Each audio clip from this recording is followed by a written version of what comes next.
Praise. Meron ba? It's working? It's working. Happy New Year. Happy New Year. You don't seem happy. Happy New Year. Amen. Happy naman pala eh. Parang hindi happy. Happy New Year. Amen. Praise the Lord. Amen. So today, we're not going to continue our series. I believe we ended in First Timothy. So we're going to talk about something else. We're going to talk about the word worship. And that's the very title of the message today. Worship, the only fitting response. And let us read the text. And may I invite everybody to please rise. If you have your Bible, please turn with me to the book of Job, chapter 1.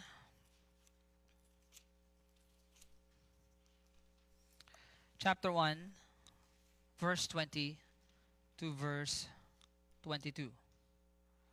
So let's read it together. Then Job arose and tore his robe and shaved his head and fell on the ground and worshipped. And he said, Naked I came from my mother's womb, and naked shall I return. The Lord gave, the Lord has taken away. Blessed be the name of the Lord. In all this, Job did not sin or charge God with wrong. Let us bow our heads in prayer. Holy and sovereign God, we come before you today not to impress you, not to bargain with you, and not to pretend before you. You are the God who sees the end from the beginning, the God whose holiness is unapproachable, whose righteousness never fails, whose love is deeper than our understanding. We confess that we often come into your presence carrying expectations rather than surrender, requests rather than reverence, habits rather than awe. And as we study your word, still our hearts, our restless hearts, strip away our desire to control outcomes, our demand for explanations, and our tendency to worship only when life feels safe.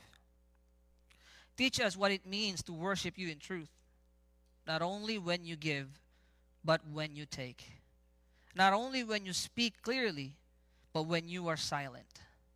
And may your Spirit confront us, humble us, and realign us so that our response to who you are would be worship, pure, honest, and unwavering.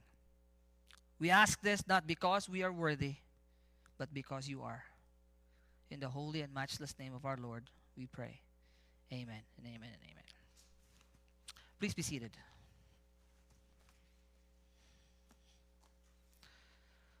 Okay. So before we start, there's one question that I'd like to ask everybody. And this is a question that all of us should think about. Isa pong tanong na dapat po lahat ay pag-isipan natin. Ano? And the question is, when everything in life falls apart, what remains? In Tagalog po, kung ang lahat sa buhay natin ay tila ba walang magandang nangyayari, ano pa ba ang natitira? O ano ang ating ginagawa? And today we gather not to merely talk about worship, but to be confronted by it. Because worship is one of those words, ang salitang worship po, isa tong salita that we think we understand. Sa palagay natin, nauunawaan natin. We think we understand worship until life breaks us. In Tagalog po, sa palagay natin, nauunawaan natin ang salitang pagsamba hanggang sa ang buhay natin ay tila ba dinaanan ng napakaraming pagsubok. Ano po?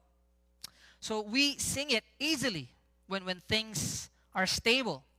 We confess it confidently when prayers are being answered. But when life strips us, when outcomes confuse us, when God feels silent, that is where worship is either proven or exposed. In Tagalog po, napakadali nating kumanta, umawit para sa Diyos, sumamba sa Diyos kapag ang buhay ay maayos. Ang dali nating sabihin confidently na ako'y sumasamba sa Diyos kapag ang ating mga panalangin ay sinasagot. Pero pag ang mga bagay ay nawala sa buhay natin, kapag ang resulta ay hindi yun ang gusto natin, at kapag tila ba ang Diyos ay tahimik, dito po nalalaman ang tunay na pagsamba ng isang Kristiyano.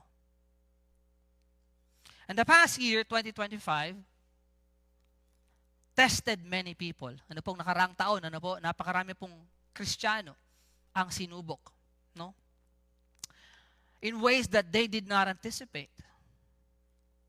For some, it was a year of loss. For others, a year of waiting. For many, a year of disillusionment with leaders, systems, plans, and even themselves. Dreams were delayed. Prayers felt unanswered. Ang panalangin tila ba hindi sinasagot. Faith felt thinner than it used to be. At ang tanong po ulit ay ito. The question is not whether we attended church perfectly in 2025. The question is not whether we stayed morally decent. The question is not whether we remained busy for God. Hindi po yun ang tanong. Ang tanong ulit ay ito. The question is this: when everything was shaken, did worship remain? In the past year, Tagalog po, kung ating buhay itong nagdaang taon, ito ay puno ng pagsubok, inuga ang ating pananampalataya. Nandoon pa ba ang pagsamba? Nandoon pa ba ang pagsamba? And today we turn to one man who stands in Scripture as a terrifyingly honest mirror for us. And this man is Job. Not Job the patient caricature, but Job the broken worshiper. The broken worshiper. Now before we dive into the passage, we must understand where we are in the story. Now, Job is a very wealthy man. In fact, the Bible calls him the greatest man in the East.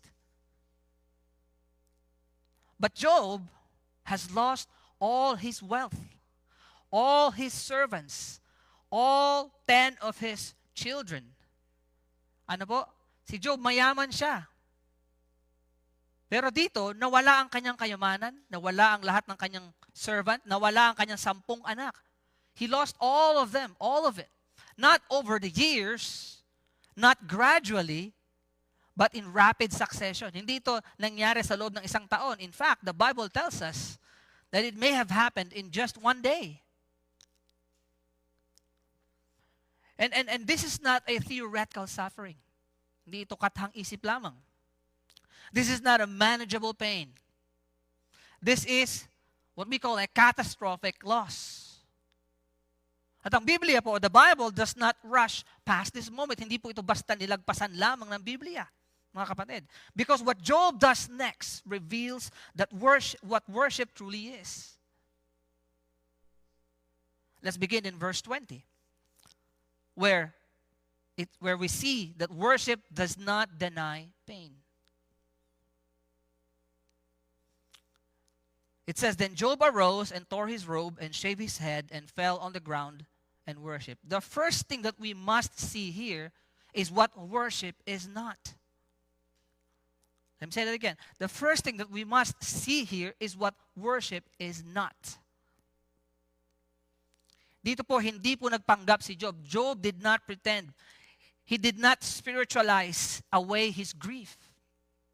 He did not suppress emotion. Hindi niya pinigilan ng kanyang emosyon nung nangyari ang lahat ng bagay na ito. Tearing the robe and shaving the head were public. Remember, servants came to tell what happened. So this was not private. Job did this in front of people. Public. Embodied expressions of anguish. And Job's worship includes lament. Siya po ay nagdadalamhati. Ikaw ba naman ang mawala ng lahat ng bagay kasamang 10 mong anak? Hindi ka ba magdadalamhati? Now, biblical worship is not emotional suppression. It is emotional submission.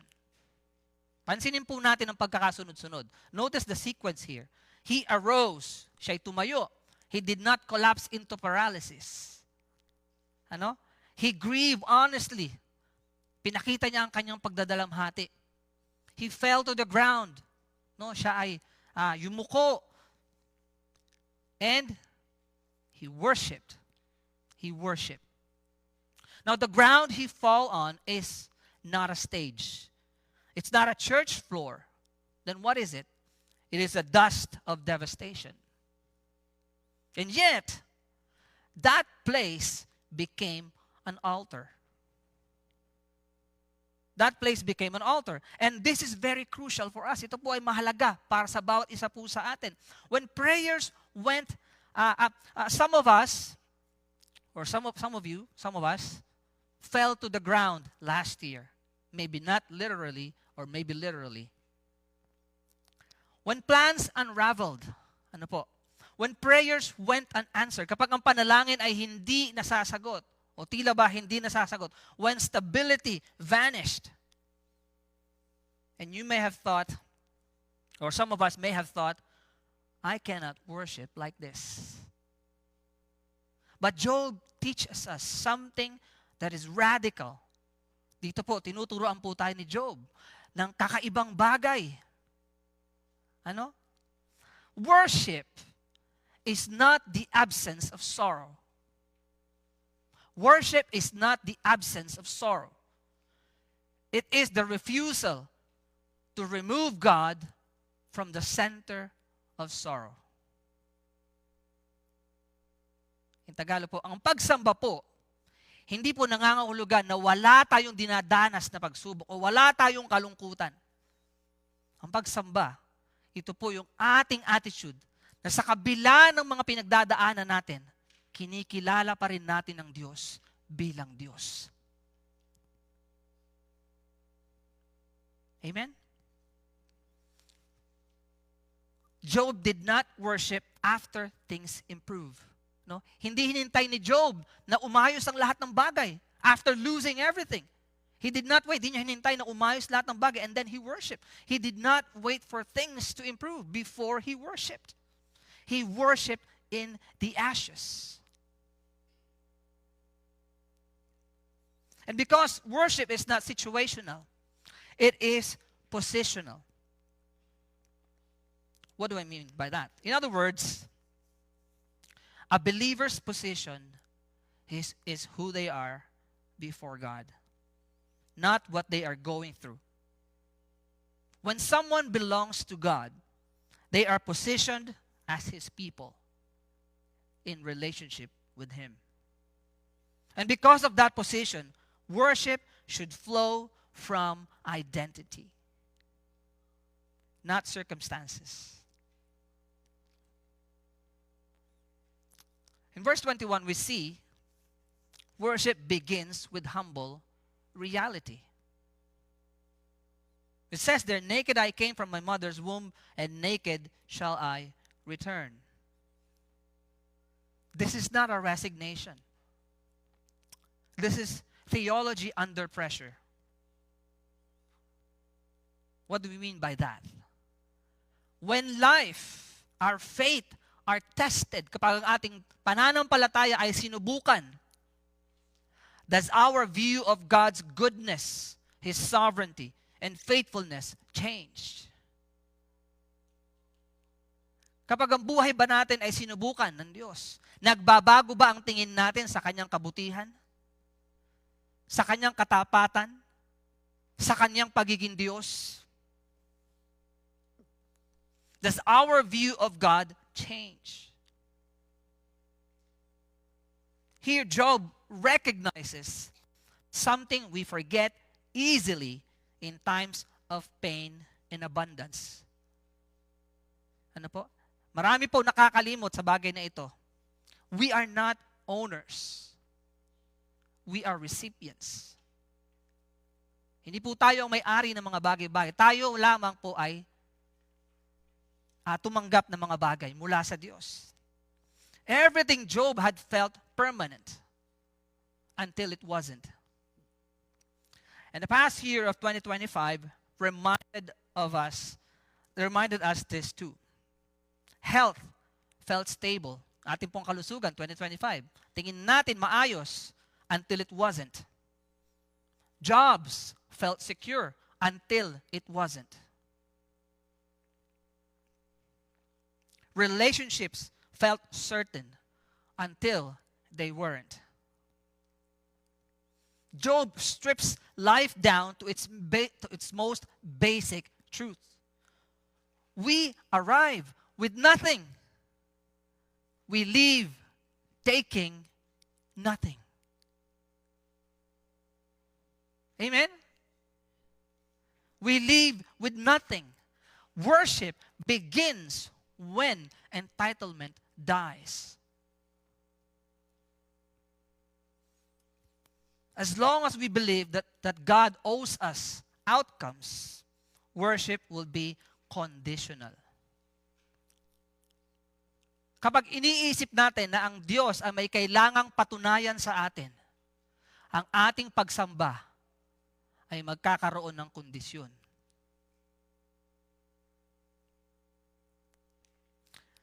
But when we understand that life itself is a gift, worship becomes grounded. Worship becomes a response to God's unchanging nature, not our changing emotions. Not our changing emotions. Now, Job is not saying that loss is good. Hindi po niya sinasabi. Si Job po, hindi niya sinasabi na yung mga nawala ay okay lang at mabuti. No?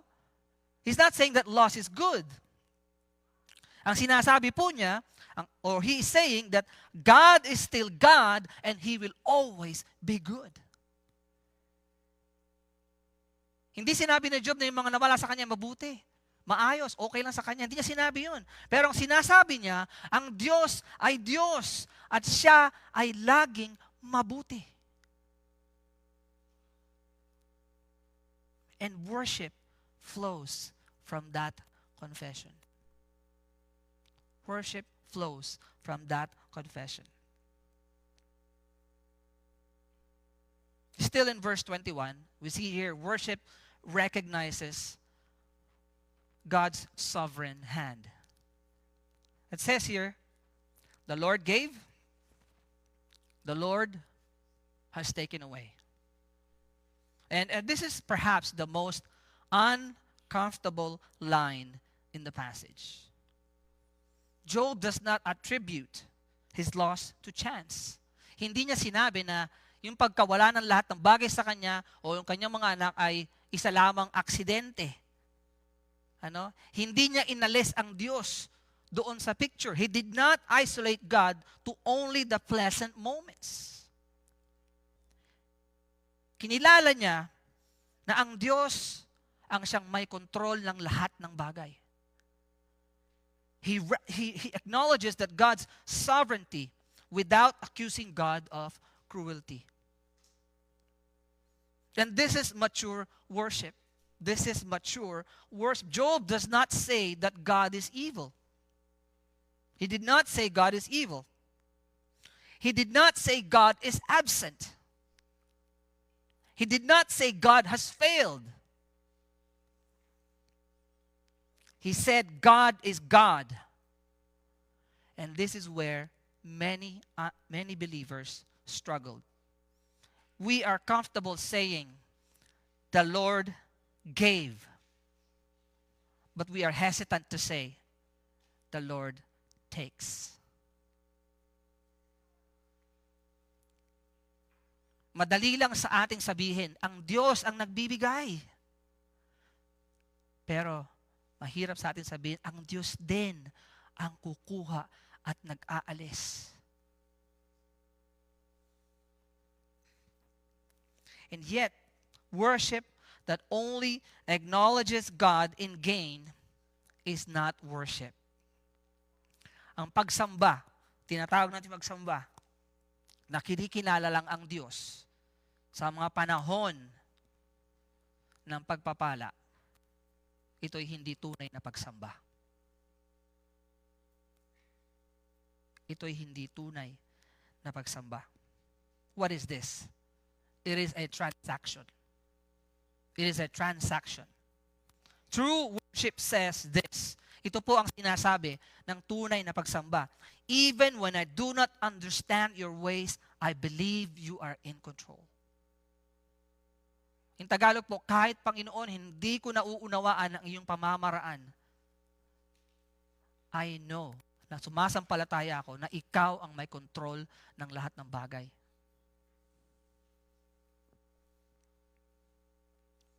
This is not a passive fatalism. This is active trust. Still in verse 21, we see that worship centers on God, not our outcome. It says here, blessed be the name of the Lord. Notice here carefully what Job blesses. He does not bless the situation. He did not bless the loss. What did he bless? He blesses the name of the Lord. You know, in the scripture, God's name represents so many things. It represents His character, His holiness, His faithfulness, His righteousness, His love. And Job's worship is anchored not in circumstances. Yung pong pagsamba ni Job, hindi po nakabase sa nangyari. Ano po? Yung kanyang pagsamba ay nakabase kung sino ang Diyos. Kung ano ang pagkakilala niya sa Diyos. Job's worship is not based on circumstances, but in who God is. And this is the heart of the sermon. The only proper response to a just, holy, righteous, loving God is worship. Not attendance, not activity, not morality alone, but a life locked into honoring His name. Church attendance can be routine. Service can be performative. Morality can be self-protective. But worship is surrender. Worship is surrender. To bless God's name in loss is to say, Lord, you are still worthy. You are still good. You are still God. That is worship. That is worship. In Tagalog po, to bless God's name sa panahon na tayo po ay naghihirap, sa panahon na tayo nagdudusa, sa panahon na tayo sinusubukan. Ano po? Ito po ang ating sinasabi. Ikaw, Panginoon, ay karapat-dapat. Ikaw, Panginoon, ay laging mabuti. Ikaw, Panginoon, ay laging Diyos. You are still God. Yan po ang pagsamba. Yan po ang pagsamba. And finally, in verse 22, tells us that worship guards the heart from where? It guards the heart from where? A true, genuine worship, knowing who God is, in any situation, guards our heart from what? From accusing God. Says there, in all this, Job did not sin or charge God with wrong. Now, this does not mean Job never struggled afterwards. Hindi po ibig sabihin na si Job hindi siya nag-struggle, ano? Hindi po ibig sabihin. But in that very moment, dun mismo, sa pagkakataon na yun, dun mismo sa pangyayaring yun, in that very moment, worship guarded his heart. It guarded his heart. Worship does not answer all questions. It anchors us while questions rage. Charging God with wrong is what happens when we believe God exists to serve our agenda. Let me say that again. Charging God with wrong is what happens when we believe God exists to serve our agenda. But proper worship reorients us to reality that God does not exist for us. We exist for God. We exist for God. In the past year, many people did not abandon faith because they stopped believing in God. Di po yun ang dahilan. They abandoned faith because God did not perform as they expected. No? Hindi nila tinalikuran ng Diyos dahil hindi na sila naniniwalang may Diyos. Hindi. Tinalikuran nila ang Diyos dahil ang Diyos hindi sumagot sang-ayon sa kanilang inaasahan.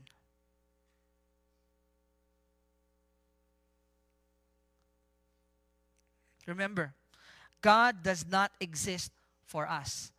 You and I exist for God. You and I exist for God. Job here showed us another way. Worship is not only an agreement with God's action. Worship is an allegiance to God's person. To end, yung pong situational or conditional worship says this. Conditional or situational worship says this. Ito po ang sinasabi ng pagsamba na nakabase sa sitwasyon. Ano? I'll worship when things are good.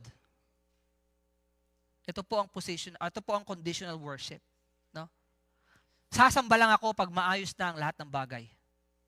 Yan. But positional worship says this. I worship because I know who God is and I am His.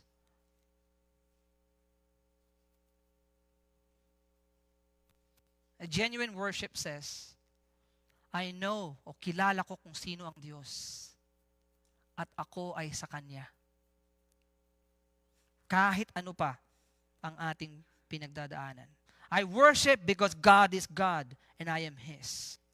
Remember, Job did not go to church that day. He did not go to church that day. He did not sing a song. He did not attend a service. What did he do? He worshiped. He worshiped. And that worship was the most reasonable, fitting, proper response to who God is. Ito lamang ang ating dapat na response sa Diyos. Ang pagsamba sa Kanya.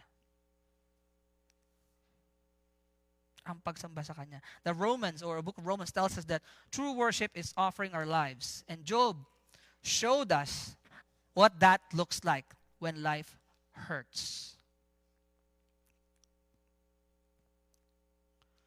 So as we step beyond 2025 into what lies ahead, the call is not more religious activity or more spiritual noise. The call is this. Train yourself into worship. Into worship. When God gives worship, when God takes worship, when God answers worship, when God is in silence, worship. Worship. Amen? When God is silent, worship. Because God's worth doesn't change with our situation. Hindi dahil ang sitwasyon mo ngayon ay hindi maganda, ay hindi nakarapat-dapat sambahin ng Diyos.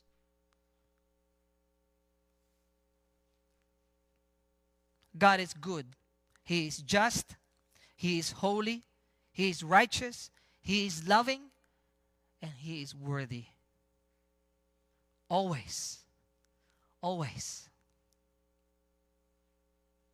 Can we say, blessed be the name of the Lord.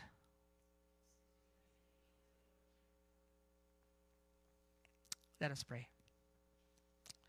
Our righteous and faithful God, we stand before you reminded that you owe us nothing, yet you have given us everything.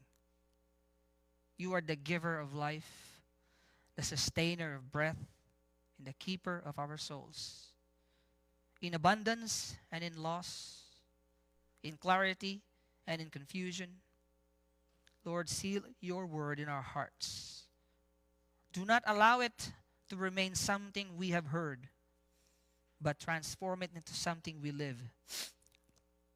Teach us to worship when life is full and when life feels empty, when prayers are answered and when they are met with silence. And Lord, guard our hearts from accusation, our mouths from bitterness, and our faith from becoming conditional. And as we leave this place, may we leave as worshipers, not defined by attendance, not driven by circumstance, but anchored in the unchanging worthiness of your name.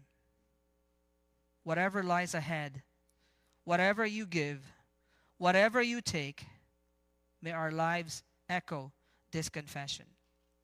Blessed be the name of the Lord.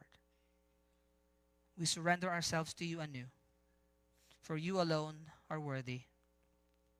In Jesus' name, amen. To him alone all the praise, honor, and glory belong. God bless us all.